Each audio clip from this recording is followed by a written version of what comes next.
Welcome to this John F. Wood Center Makerspace Independent Learning tutorial. In this video, we will be taking an introductory look at the Janome DIgital Embroidery Machine. In this video, we will be taking a look at setting up the Janome for embroidery, setting up the hoop for embroidery, opening custom files, the embroidery display, the grid display, embroidering, hoop and stabilizer removal, and troubleshooting. The Janome Memory Craft 9580 creates embroidery by moving a hoop-bound fabric or garment with a mechanical arm, while a stitching mechanism, not dissimilar to a sewing machine, creates varying stitching designs. You can turn on the Janome by flipping the switch on the same side as the power source. You will also need to deploy the arm for embroidery. There's a switch on the side that releases it so you can swing it perpendicular, where it should lock into place. When it powers on, you may find that it is in sewing machine mode rather than embroidery mode. We need to switch to embroidery mode for the arm to move to the right place. To do that, we can press this second button down on the right tab. It will prompt you that the arm will move to the embroidery position, and if you press OK, the arm will move to the home position automatically. Before we get started with any embroidery, we need to secure our material in the embroidery hoop. We have three sizes of embroidery hoop. The square 14A at 14 by 14 centimeters. The rectangular 20A is our largest frame at 14 by 20 centimeters. And our tiny frame, the smallest one, is the FA 10A, which is 4 by 10 centimeters and is mainly for narrow areas such as sleeves. When you decide which material will back your embroidery, you will want to cut a piece that is at least as large as the hoop you intend to use. We have fabric scissors at the Makerspace that are stored separately from the all-purpose scissors. You can find them with the sewing and embroidery supplies. Once the fabric is cut, we will want to cut a similarly sized piece of stabilizer. We often use iron-on stabilizer for most fabrics. Here you can see that we will preheat the iron to secure the stabilizer on. Other stabilizers might require that you pin them to the material. Ideally, the piece of stabilizer is at least as large as the hoop. It will be removed once the embroidery is completed. You can see that one side of the stabilizer has a more matte texture and one side is a bit shinier. When you're touching it, you'll feel that the dull side is rough and the shinier side feels a little more waxy and smooth.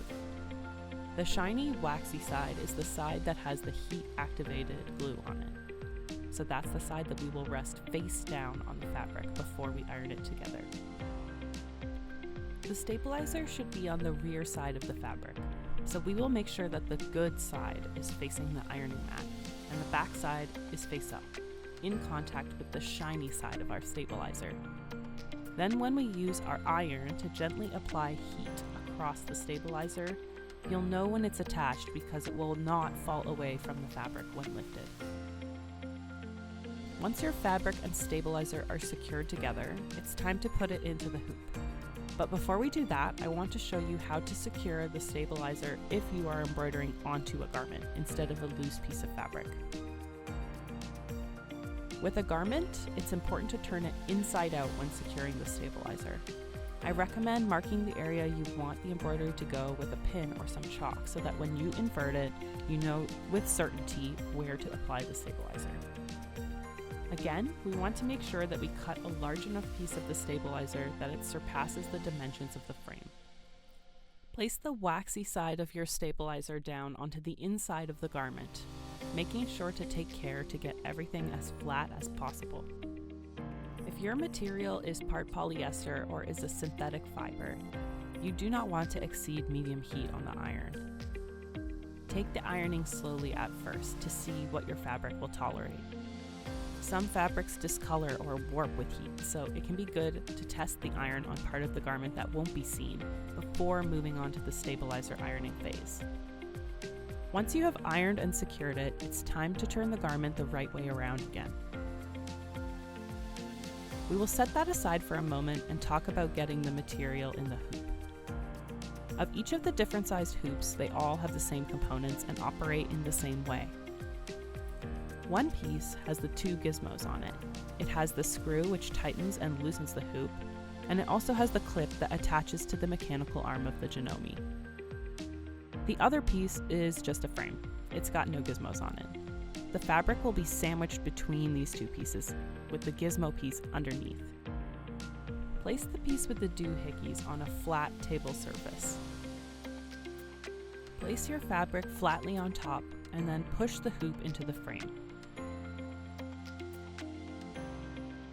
If you try to press it together and it doesn't pop into place, try unscrewing the hoop a little bit looser. Once the fabric slots in, check that the fabric is taut and then tighten the frame by screwing the screw towards the hoop. If the fabric is not taut, try setting it into the hoop again. It may take a couple of times to get it just right. If you are using a particularly thick fabric, or if there are seams that pass through the hoop, it may be more difficult to get the fabric in the frame. And I found that an extra set of hands can be extremely helpful for this step. In order to assure myself that it is secure enough, I like to hold the hoop by the part that attaches to the Janome and give it a brisk little jostle. If it can survive that type of movement, it can probably handle anything the Janome can dish out. For securing a garment in the hoop, it is essentially the same steps, with the added consideration of the garment often having 2 layers of fabric to deal with. For example, we are embroidering the front of this shirt, so we need to put the bottom part of the hoop inside of the shirt, and the hoop frame on the front.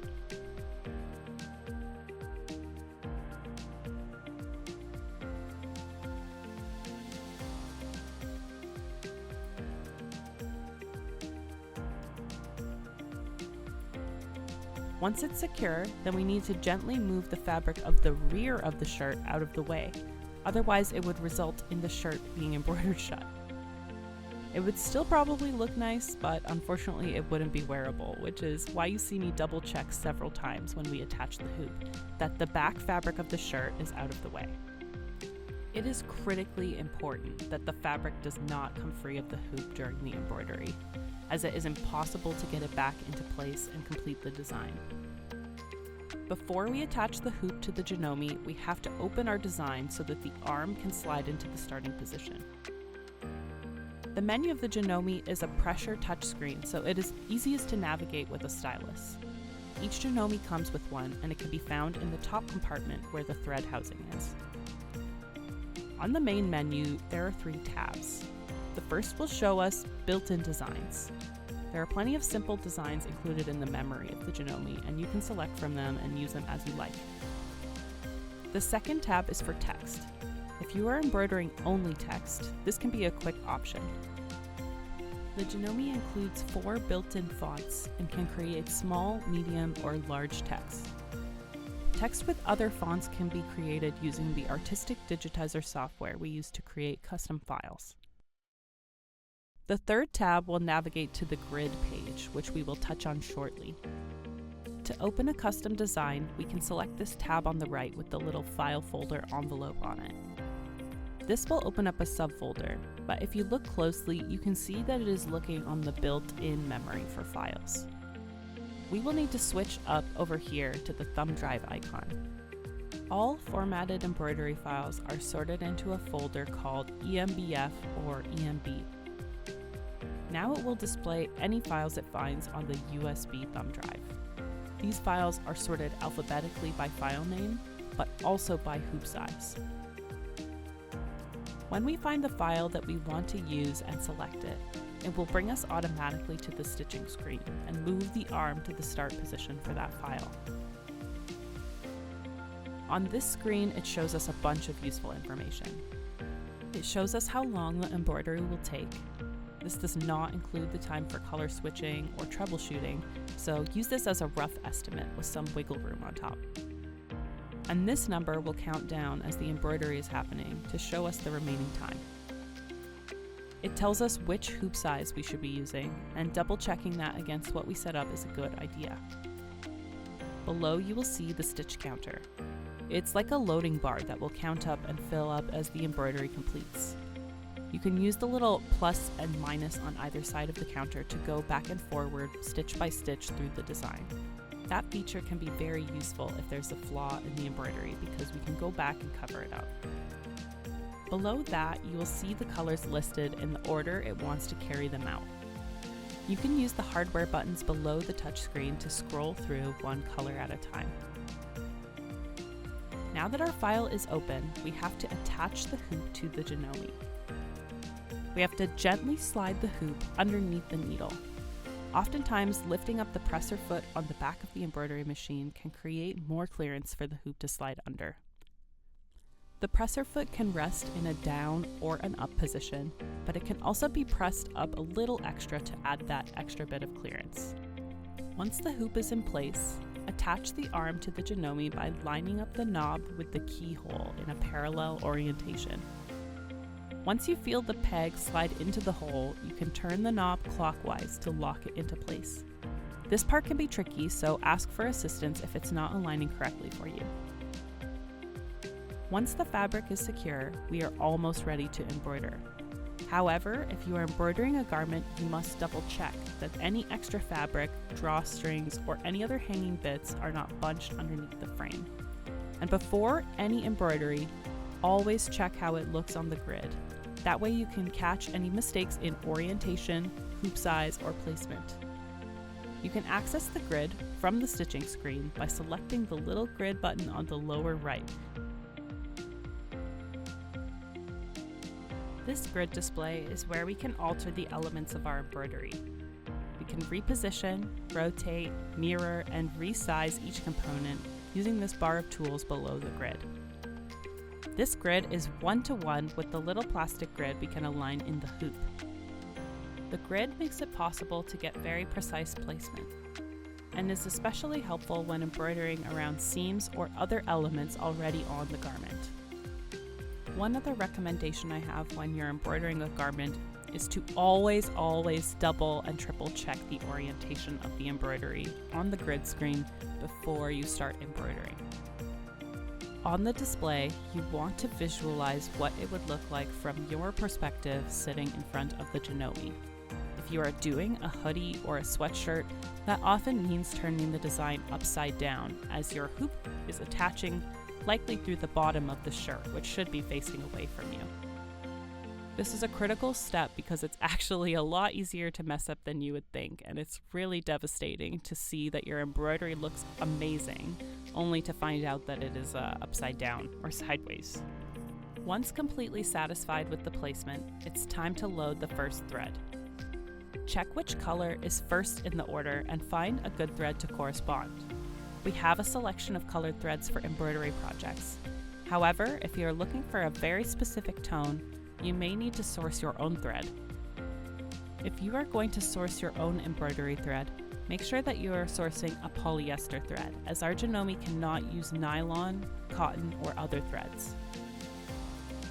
To load the thread, prop open the top panel and slide the thread spool onto the spool holder. I like to hold the spool with one hand as I'm threading the machine with my other hand to create some tension, but it might take a bit of practice before you feel comfortable doing it that way or finding a way that works quickest for you. To thread the Janome, you want to take the end of the thread past the numbered solid arrows from 1 to 5. 1 and 2 wrap around these little notches. 3 requires that we follow this channel down, around, and back up. 4 involves wrapping wide around this silver component before we go back down the groove and past number 5. Number 6 and onward are steps for the automatic thread loader, and as one of our thread loaders is broken, I most often just end up threading the needle by hand. After number 5, you'll need to secure the thread behind these 2 hooks. One is pretty sizable, you can see me touching it here with my nail. We're going to swoop the thread behind it from right to left. The smaller hook is down a little bit closer to the needle. It sits just below these 2 tiny screws. To me, it looks like a face, and the screws are the eyes, and the mouth is the little hook we have to get the thread behind. We have to slide the thread in from right to left, just like we did before. I usually use both hands for this little hook. Before attempting to slide the thread through the eye of the needle, I find it's always easier if you trim the frayed end off of the thread first. Once it's through, you can leave it trailing, or you can pull it up on the left side of the machine where you can find this little widget. If you pull the thread across either side of it, a little blade will trim off the excess thread. When we are ready to start, we will lower the presser foot so it is resting in a down position. Then we can press the green Start button on the front of the machine. This button will also pause and unpause your embroidery, so you can stop the embroidery at any time by repressing it. For example, if something doesn't look quite right or if there's a strange noise, we can pause, fix the problem, and go back and go over that area again. The Janome should carry out the entirety of the first color before stopping and trimming the end of the thread at the last stitch. You can pull that thread out of the machine, reference which color has moved to the top of the list now, and put in that next thread.